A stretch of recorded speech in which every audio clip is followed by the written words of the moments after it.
Client-based multi-agency cooperation models focus on bringing together service providers who work directly with clients to discuss the case and coordinate responses. They are fundamentally a method of sharing information and overcoming organizational boundaries when providing complex services to clients.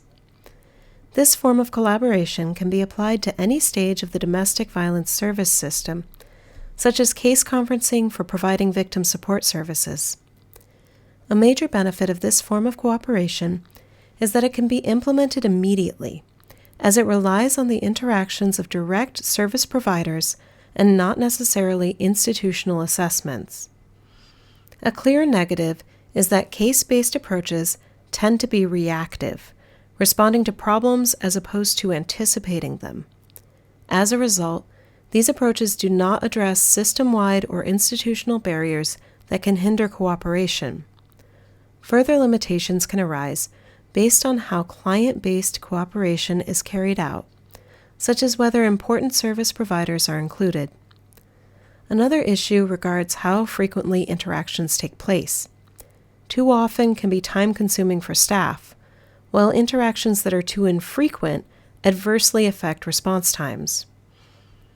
One of the most prominent examples of client-centered cooperation is the Multi-Agency Risk Assessment Conference, or MARAC model, which was developed in the UK in the early 2000s. MARACs have since been implemented throughout the UK, Europe, the US, and elsewhere. Multiple studies have found that MARACs, when implemented correctly, have significant impacts on reducing harm to victims of DV. In MARAC conferences, which usually occur monthly or twice a month, representatives from various agencies and service providers come together to discuss high-risk cases. Typically, these can include police, judges, victim protection facilities, offices for youth and family, child protection, educational institutions, counseling centers, hospitals, probation and perpetrator programs, and housing offices. After sharing all relevant information about the victim, the participants discuss options for increasing the safety of the survivor and their children. These are, in turn, used to create a coordinated action plan for the specific person. In addition to managing the risk to the survivor, MARACs should also consider other family members, including children, and should seek to manage the behavior of the perpetrator. MARACs protect the rights of victims in two important ways. First, all information shared at MARAC conferences should be kept confidential and only be used to reduce the risk of harm to those in danger. Second, all conferences should include representatives of victims, such as victim support organizations or domestic violence shelters. Increasingly, MARACs are also considering interventions regarding perpetrators to reduce risks to victims, hold perpetrators accountable, and promote changed behavior if possible. This requires involving representatives of perpetrator intervention programs into the MARAC conferences. It also typically requires identification of the range of interventions that are available to perpetrators in the community. Doing so could help professionals share ideas and interventions across agencies and help develop more holistic responses to perpetrators. Various success factors have been identified for effective MARACs. They include 1. Individual assessment of high-risk victims to determine whether they are at risk of new and repeated victimization, intimidation, and retaliation, and what assistance and protection measures they need. 2. The danger to the victim and the resulting risks to the victim must also be assessed and interventions planned. 3. Providing services and interventions to the victim based on their need for assistance, including the possible effects of trauma. 4. Optimizing the work and resources of victim support agencies. A systematic approach based on needs and risks will help agencies to make better use of resources and provide more effective assistance. 5. Risk assessment and support activities are planned and monitored. A common information space on the risks of violence should be set up between the agencies to protect the victim. the identified risk is shared and analyzed with other institutions at the same time so that their interaction can be assessed. 6. The chances of re-victimization are reduced as the victim does not have to prove his or her status in several different institutions. The dominant system-based multi-agency cooperation approach, known as Coordinated Community Response, or CCR, was first developed in 1980 in Duluth, Minnesota, to improve responses to domestic violence perpetration. It has been subsequently widely applied to helping victims of intimate partner violence. CCR is a holistic approach to addressing IPV and is implemented by local councils of service providers who work together to ensure that victim support organizations effectively work with service providers from other parts of the system to ensure that the holistic needs of victims are adequately met. Service provider networks involve community-wide agencies such as the police, the legal system, social service providers such as victim advocates, government, healthcare systems, and educational and vocational programs. CCRs are considered to be most effective when they are guided by an underlying philosophical framework that minimizes conflicting theories about abuse, how to protect victims, and how best to hold offenders accountable.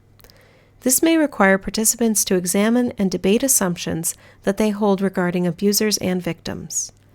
A second important element is that CCRs should lead to the development of policies, procedures, and protocols that standardize the actions of practitioners responding to domestic violence.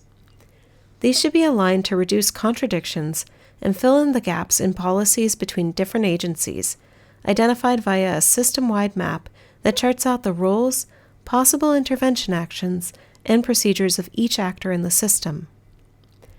Coordinated systems should outline how data will be collected and information exchanged between different agencies and actors in the system, including feedback loops to ensure that service providers are notified when they have failed to comply with agreed-upon policies. This can best be achieved via data collection systems that monitor and track cases from initial contact through case closure to ensure practitioner and offender accountability. Of course, such systems require that agency activity is digitized, which is increasingly the case in most larger municipalities. They could be widely connected via a joint database or by some other means of sharing data that would enable system-wide analyses to be conducted. Other forms of information sharing should also be established between agencies, such as via interagency meetings or regular one-on-one interactions between individual service providers.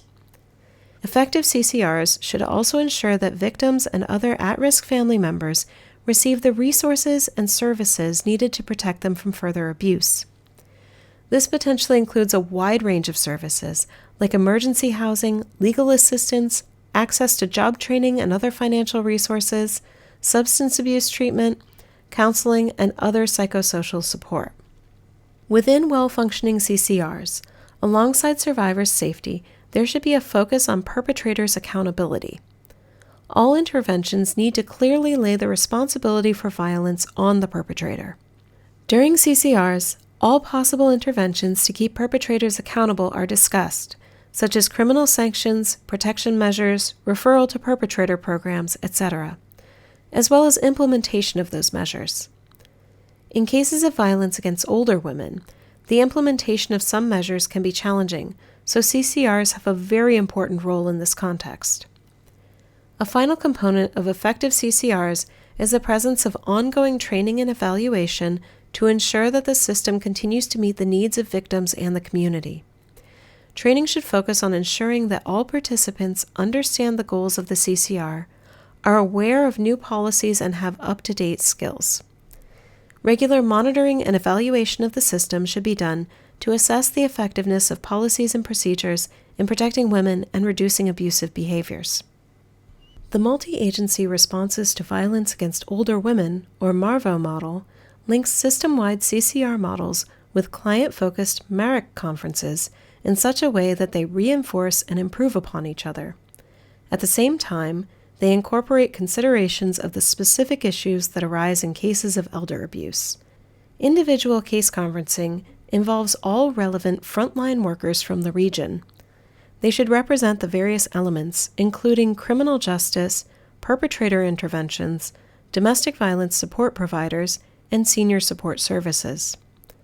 Within conferences, participants can respond to actual cases to identify intervention strategies or archetypal cases of victim personas that reflect different elder abuse scenarios, spousal, child to parent, caregiver to parent, etc. In working through these cases, gaps in services and workarounds are identified and documented. These conferences should occur more frequently, at least monthly. Individual cases, in turn, feed into the system-wide meetings, which should involve key decision-makers from relevant agencies. These system-wide meetings should occur less frequently, perhaps quarterly, but must result in concrete action items that require follow-up. This requires that responsibilities for each action item be clearly identified along with timetables for their completion.